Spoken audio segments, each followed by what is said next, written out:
నమస్కారం, welcome to BCN news. నేను చందు వంశీ. ముందుగా బులెటిన్లోని ముఖ్యాంశాలు.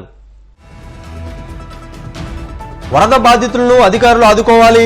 రెవెన్యూ సిబ్బందికి దిశానిర్దేశం చేసిన మంత్రి రామానాయుడు.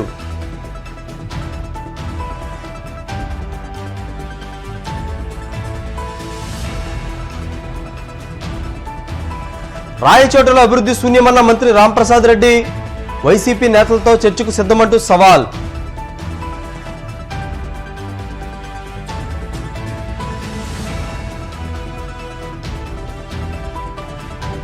జనసేన పార్టీ క్రియాశీల సభ్యత్వం స్వీకరించండి. కడప కార్యకర్తలకు సూచించిన నాయకుడు శంకర్ శ్రీనివాస్.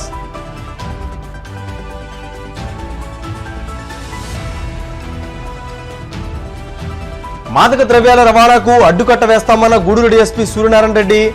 అసాంఘిక కార్యకలాపాలకు పాల్పడితే సహించేది లేదని హెచ్చరిక. గత 3 రోజులుగా ఏపీలో ఎడతెరిపి లేకుండా వర్షాలు కురుస్తున్న నేపథ్యంలో అధికారులు పూర్తి స్థాయిలో అప్రమత్తమయ్యారు. భారీ వర్షాలపై రాష్ట్ర జల వనరుల శాఖ మంత్రి నిమ్మల రామానాయుడు మాట్లాడుతూ భారీ వర్షాల నేపథ్యంలో ముఖ్యమంత్రి చంద్రబాబు ఇచ్చిన ఆదేశాల మేరకు పనిచేస్తున్నామని పేర్కొన్నారు. అధికారులు సిబ్బంది క్షేత్రస్థాయిలో మకాం వేసి ఎప్పటికప్పుడు పరిస్థితిని సమీక్షించుకోవాలని సూచించారు. వరద బాధితులకు బియ్యం, నిత్యావసర సరుకులు, గ్యాస్ కొరత లేకుండా అధికారులు చూసుకోవాలని పేర్కొన్నారు. డయేరియా, విషజ్వరాలు ప్రబలకుండా జాగ్రత్త పడాలని సూచించారు.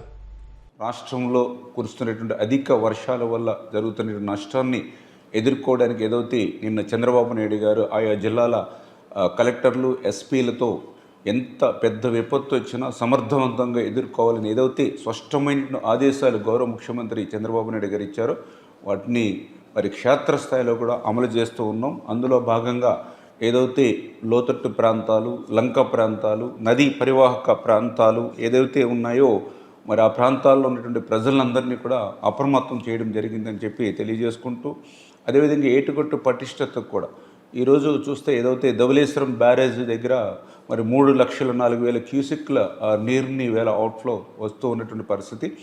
అదేవిధంగా ఈరోజు భద్రాచలంలో 5,45,600 అక్కడ అవుట్ఫ్లో ఉన్నటువంటి పరిస్థితి. ఫోర్కాస్ట్ ద్వారా ఇది ఇంకా పెరిగేటువంటి పరిస్థితి ఉన్నందున ఆ ఏటుగట్టుల పటిష్టతకు కూడా ఆ యొక్క ఇసుక బస్తాలు, శాండ్ బ్యాగ్స్, అదేవిధంగా సరువు బాదులు ఇటువంటి సామాగ్రిని అంతా కూడా సిద్ధం చేసుకోవాలని ఆ కన్జర్వేటివ్ డిపార్ట్మెంట్ వారికి కూడా ఆదేశాలు ఇవ్వడం జరిగింది.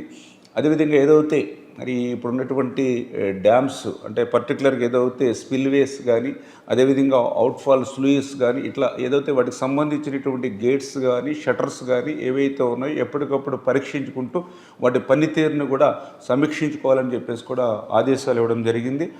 అదేవిధంగా ఏదైతే ఈ రెవెన్యూ శాఖ వారు కూడా ఏదైతే గత 2 రోజుల నుంచి కురుస్తున్నటువంటి వర్షాలతోటి ఎవరైతే ముంపు ప్రాంతాల్లో ఉన్నటువంటి ప్రజలకి వారి అవసరాలను తీర్చడానికి అవసరమైనటువంటి బియ్యం, నిత్యావసరాలు, కాయగూరలు, గ్యాసు ఇటువంటి సామాగ్రిని కూడా మరి సిద్ధంగా ఉంచుకోవాలని చెప్పేసి కూడా తెలియజెప్పడం జరిగింది.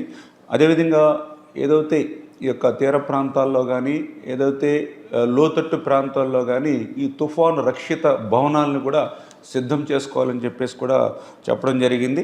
అదేవిధంగా ఏదైతే పర్టికులర్గా మెడికల్ క్యాంప్స్ అందులోనూ కూడా పాము కాటు, విషజ్వరాలు, డయేరియా వంటి అన్ని రకాలైనటువంటి ముఖ్యమైనటువంటి మందులతోటి అప్రమత్తంగా ఆ మెడికల్ క్యాంప్స్ని కూడా నిర్వహించాలని 24 అవర్స్ కూడా అందుబాటులో ఉండేటువంటి విధంగా ఉండాలని కూడా మరి తెలియజెప్పడం జరిగింది.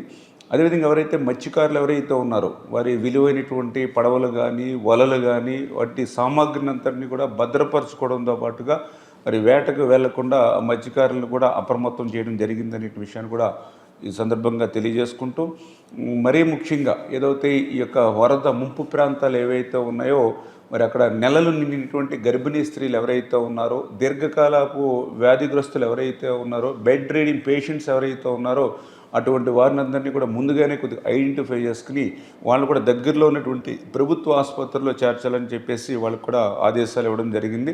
అంటే ఈ రకంగా అనుకోనిటువంటి విధంగా ఏ ఇబ్బందులు వచ్చినప్పటికీ కూడా వాటిని సమర్థవంతంగా ఎదుర్కోవాలని ఏదైతే చంద్రబాబు నాయుడు గారి ఇచ్చిన ఆదేశాల ప్రకారం అటు క్షేత్రస్థాయిలో అధికారులందరూ కూడా పనిచేస్తూ ఉన్నారు. వారికి తోడుగా మాకు సంబంధించినటువంటి ప్రజాప్రతినిధులు కానీ, అదేవిధంగా మన ఎన్డీఏ కూటమికి సంబంధించినటువంటి నాయకులు, కార్యకర్తలు కూడా ఈ యొక్క అధికారులతో పాటుగా ఈ యొక్క సహాయ కార్యక్రమాల్లో కూడా మరి ఆ ప్రజల్ని అప్రమత్తం చేయడంలో కానీ సహకారం అందించాలని చెప్పేసి కూడా మీ ద్వారా కూడా అందరినీ కూడా జనసేన పార్టీలో ప్రతి ఒక్కరికి భాగస్వామ్యం కల్పించాలన్న ఉద్దేశంతో క్రియాశీల సభ్యత్వ కార్యక్రమం చేపట్టినట్లు ఆ పార్టీ నాయకుడు సుంకర శ్రీనివాస్ పిలుపునిచ్చారు. జనసేన పార్టీ సభ్యత్వ నమోదు కార్యక్రమంలో సుంకర శ్రీనివాస్ పాల్గొని మాట్లాడుతూ పార్టీ అధినేత పవన్ కళ్యాణ్ ఆశయాల మేరకు ప్రజలకు అండగా ఉండడంతో పాటు రాష్ట్ర భవిష్యత్తును తీర్చిదిద్దేందుకు కృషి చేస్తున్నట్టు తెలియజేశారు. బడుగు బలహీన వర్గాలతో పాటు అన్ని వర్గాలకు జనసేన పార్టీ అండగా ఉంటుందన్నారు. రాష్ట్ర ప్రజల భవిష్యత్తు కోసం అవినీతి పాలనను సాగనంపేందుకు కూటమి ఏర్పాటుకు తమ పార్టీ నాయకుడు చేసిన కృషిని ప్రజలంతా గమనించాలన్నారు. కడప నగర ప్రజలతో పాటు జిల్లా పార్టీ క్రియాశీలక సభ్యత్వాన్ని స్వీకరించి జనసేనను తమ పార్టీగా చేసుకుని ప్రభుత్వ పథకాలు సేవలు అందుకోవాలని సూచించారు. ఈ కార్యక్రమంలో పలువురు జనసేన పార్టీ నాయకులు, కార్యకర్తలు, జన సైనికులు, వీర మహిళలు పాల్గొన్నారు. మా నాయకుడు జనసేనాని శ్రీ పవన్ కళ్యాణ్ గారి యొక్క ఆశయాల సిద్ధాంతాల మేరకు ప్రజలకు అండగా ఉండడానికి, ప్రజల భవిష్యత్తుని బంగారు భవిష్యత్తుగా దిద్దడానికి ఈ రాష్ట్రం కోసం పుట్టిన పార్టీ జనసేన పార్టీ, ఈ రాష్ట్ర ప్రజల భవిష్యత్తు కోసం పుట్టిన పార్టీ జనసేన పార్టీ. ఆ విషయాన్ని 2024 ఎన్నికల్లో అద్భుతంగా ప్రజలందరూ కూడా ఏకకంఠంతో పవన్ కళ్యాణ్ గారే మా భవిష్యత్తుకి ఆశాకిరణం అని చెప్పి నమ్మి వన్ సైడెడ్గా తీర్పునిచ్చి అద్భుతంగా గెలిపించినటువంటి ప్రజలు ఆంధ్రప్రదేశ్ ప్రజలు. ఆ ప్రజలకి కృతజ్ఞతాభావంతో ఎప్పటికీ మీ సేవలో మేము ఉంటామని తెలపడమే మా పవన్ కళ్యాణ్ గారి యొక్క ఆశయం, జనసేన పార్టీ ఆశయం. ఒక మహాయజ్ఞం తలపెడుతున్నాం మేము ప్రజల పక్షాన, ప్రజల కోసం. బడుగు బలహీన వర్గాలకి, అన్ని కులాలకి, అన్ని మతాలకి జనసేన పార్టీ అండగా ఉంటుంది. జనసేన పార్టీ అన్నది సామాజిక న్యాయం కోసం 7 సిద్ధాంతాలు ఏవైతే ప్రజల కోసం పార్టీ పెట్టిందో ఆ సిద్ధాంతాల అమలు కోసం, ఆ సిద్ధాంతాలు ప్రతి ప్రజలకి అందడానికి, ప్రతి ప్రజలకి మేలు చేయడానికి జనసేన పార్టీ అండగా ఉంటుంది. ఆ క్రమంలో ప్రజలందరూ కూడా భాగస్వామ్యం కావాలి జనసేన పార్టీలో అని ఒక మహాయజ్ఞాన్ని తలపెట్టింది జనసేన పార్టీ. ముఖ్యంగా 18వ తారీఖు నుంచి ఈ నెల 22వ తారీఖు వరకు క్రియాశీలక సభ్యత్వ కార్యక్రమ నమోదు కార్యక్రమాన్ని 4వ విడతగా ఈ కార్యక్రమాన్ని మొదలుపెట్టాం. ఈ కార్యక్రమంలో ప్రజలందరూ కూడా ఆహ్వానిస్తున్నాం. మీరు జనసేనలో భాగం అవ్వండి. జనసేనను మీరు చూశారు ఎంత గట్టిగా నిలబడిందో, ఎంత గట్టిగా ప్రతిపక్ష ఓటు చీలకుండా నిలబడిందో మా నాయకుడు పవన్ కళ్యాణ్ గారు. ఎంత తగ్గి తనను తాను తగ్గించుకొని ఈరోజు ఈ రాష్ట్రం కోసం ఒక కూటమి ఏర్పాటుకి నాంది పలికి మూల కారణమయ్యాడు మా నాయకుడు పవన్ కళ్యాణ్ గారు. ఇవన్నీ మీరు గమనించారు. ఈరోజు ఈ రాష్ట్రానికి ఒక రాక్షస పాలన, అవినీతి పాలన, అక్రమార్కుల పాలనని గద్దె దింపడానికి కంకణం కట్టుకున్న మా నాయకుడు ఏ విధంగా దాన్ని చేసి చూపించాడో ప్రజలందరూ కూడా చూశారు. అందుకే ఇవాళ జనసేన పార్టీ మీ బిడ్డల భవిష్యత్తు కోసం ఏర్పడిన పార్టీ. మీరందరూ కూడా పార్టీలో భాగస్వామ్యం అవ్వాలని మేము కోరుతున్నాం. మీరందరూ కూడా క్రియాశీల సభ్యత్వం తీసుకోవడం ద్వారా ఈ పార్టీని మీదిగా ఓన్ చేసుకోండి, మీ పార్టీగా చేసుకొని మీకు ఏ సమస్యలు ఉన్నా కూడా మీ ఆత్మాభిమానం, ఆత్మగౌరవానికి ప్రతీక జనసేన పార్టీ. జనసేన పార్టీలో మీరు క్రియాశీల సభ్యత్వం తీసుకోవడం ద్వారా మీకు ఐడెంటిటీ కార్డు వస్తుంది. ఈ ఐడెంటిటీ కార్డు అనేది ఒక ఆత్మగౌరవానికి, ఆత్మాభిమానానికి ఒక ప్రతీక, మీ భవిష్యత్తుకి ఒక భరోసా. ఈ కార్డు మీ దగ్గర ఉంటే కనుక మీ ప్రభుత్వం నుంచి ఎటువంటి మీకు సహాయం కావాలన్నా, ఎటువంటి పథకాలు అందాలన్నా, ఎటువంటి సేవలు అందాలన్నా కూడా ఈ కార్డును మీరు పట్టుకొని వెళ్తే కనుక ఏ ఆఫీస్కి వెళ్ళినా, ఎక్కడికి వెళ్ళినా కూడా మీకు ఖచ్చితంగా వాళ్ళు స్పందించి న్యాయం చేసే విధంగా ఈ కార్డు మీకు ఉపయోగపడుతుంది. అలాగే ఈ కార్డే కాదు, ఈ మీరు 500 రుసుము ఉంది. దీనికి 500 రూపాయల రుసుము మీరు కట్టడం ద్వారా 5 లక్షల రూపాయల ఇన్సూరెన్స్ బీమా మీకు చేయబడుతుంది. ఏదైనా ఫ్యాటల్ యాక్సిడెంట్స్ కానీ, ఏదైనా అనుకోకుండా ఏదైనా జరిగితే కూడా 5 లక్షల రూపాయల బీమా అన్నది చేయబడుతుంది. ఎటువంటి యాక్సిడెంట్లైనా, ఎటువంటి ఆసుపత్రి ఖర్చులైనా కూడా వాటికి కూడా 50,000 రూపాయలు ఈ యొక్క బీమా కంపెనీ పే చేయబడుతుంది. కాబట్టి ఇన్ని సౌలభ్యాలు ఏ పార్టీ కూడా ఏర్పరచలేదు. దక్షిణ కాశీగా పేరుగాంచిన శ్రీకాళహస్తీశ్వర స్వామి దేవస్థానాన్ని భారతదేశ సుప్రీంకోర్టు న్యాయమూర్తి జస్టిస్ హిమా కోహ్లీ కుటుంబ సభ్యులతో కలిసి దర్శించుకున్నారు. వారికి దేవస్థానం ఈవో మూర్తి స్వాగతం పలికి జ్ఞాన ప్రసూనాంబ సమేత శ్రీకాళహస్తీశ్వర స్వామి ప్రత్యేక దర్శనం చేయించారు. స్వామి దర్శనం అనంతరం వారి కుటుంబ సభ్యులను దేవస్థానం అసిస్టెంట్ కమిషనర్ మల్లికార్జున్ ప్రసాద్ కృష్ణారెడ్డి శేషవస్త్రంతో సత్కరించి స్వామివారి తీర్థప్రసాదాలు అందజేశారు. ఈ కార్యక్రమంలో దేవస్థానం superintendent and CSO Nagabhushanam Yadav, పలువురు న్యాయవాదులు పాల్గొన్నారు.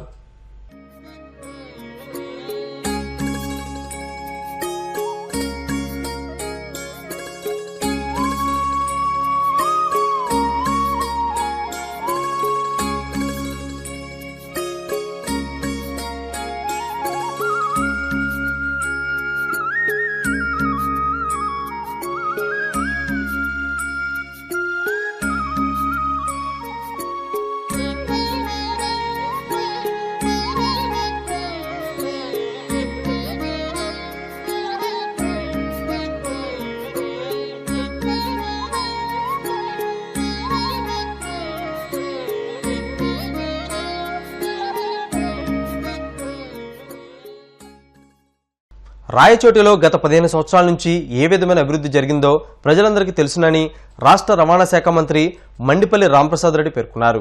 అన్నమయ్య జిల్లా చిన్నమండెం మండలంలో జరిగిన మండల సర్వసభ్య సమావేశంలో పాల్గొని అనంతరం ఆయన మీడియాతో మాట్లాడుతూ రాయచోటి అభివృద్ధికి వైసీపీ ప్రభుత్వం ఎలాంటి చర్యలు చేపట్టలేదని తెలిపారు.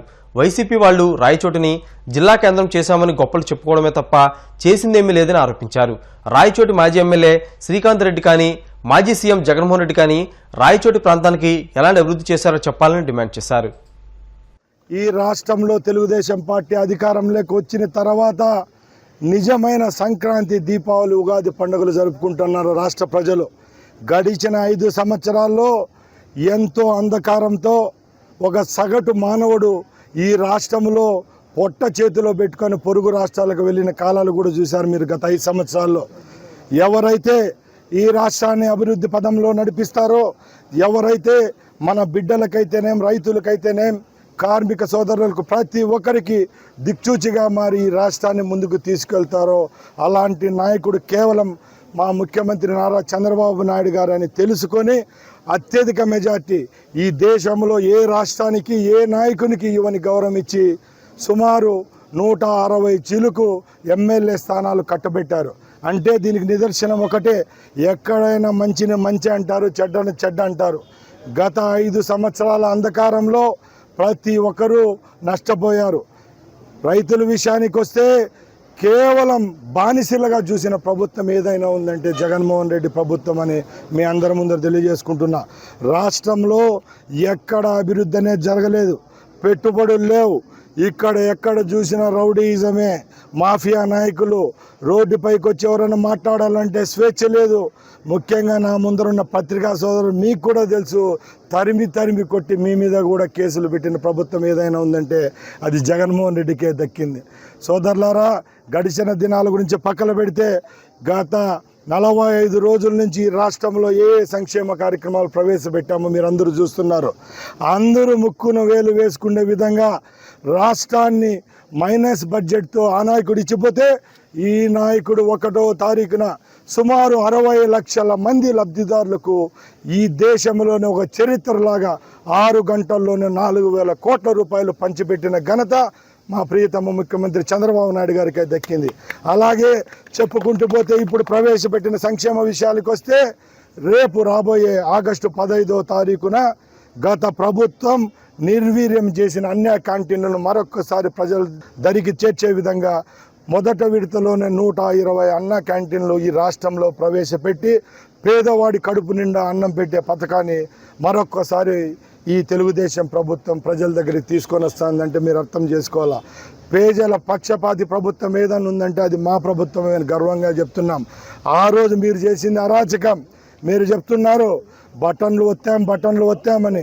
బటన్లు ఒత్తితే బటన్ సీజ్ అయిందే తప్పక లబ్ధిదారులకు ఎక్కడైనా న్యాయం జరిగిందా అని అడుగుతున్నా.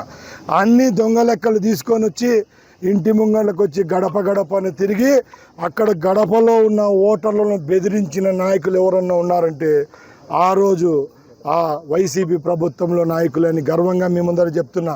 ఎందుకంటే ఈరోజు ప్రభుత్వం ఏర్పాటు జరిగిన తర్వాత ఎందరో మంది రైతులు ఊపిరి పీల్చుకుంటున్నారు. మొన్న జరిగిన కేబినెట్ 2వ సమావేశంలోనే మా ముఖ్యమంత్రి గారు ఒకటే చెప్పారు, తాతలు, తండ్రులు, ముత్తాతలు ఇచ్చిన భూమి చట్టాన్ని మార్చే హక్కు ఈ జగన్మోహన్ రెడ్డికి ఎక్కడొచ్చిందని మేము అడుగుతున్నాం. ఎందుకంటే ల్యాండ్ టైటిలింగ్ యాక్ట్ అని ఒక దరిద్రమైన చట్టాన్ని తెచ్చి ఈ రాష్ట్రంలో ఉన్న భూ యాజమాన్యాలకు అందరికీ నష్టపరిచే విధంగా ఆ ప్రభుత్వం చేస్తే ఈరోజు మా నాయకుడు క్యాబినెట్లో పెట్టి ఆ చట్టాన్ని రద్దు చేస్తూ ఈ భూమిపై ఎవరికైతే హక్కు ఉందో నిజమైన వ్యవసాయ కూలీకైనుకోండి, రైతుకనుకోండి న్యాయం జరిగే విధంగా టైటిలింగ్ యాక్ట్ ఏదైతే ఆయన తీసుకొచ్చినాడో దాన్ని రద్దు చేసిన ఘనత కూడా ఈ ప్రభుత్వానికి దక్కిందని నేను తెలియజేసుకుంటున్నాను. మరిన్ని అప్డేట్స్ బ్రేక్ తర్వాత చూస్తూనే ఉండండి BCN న్యూస్.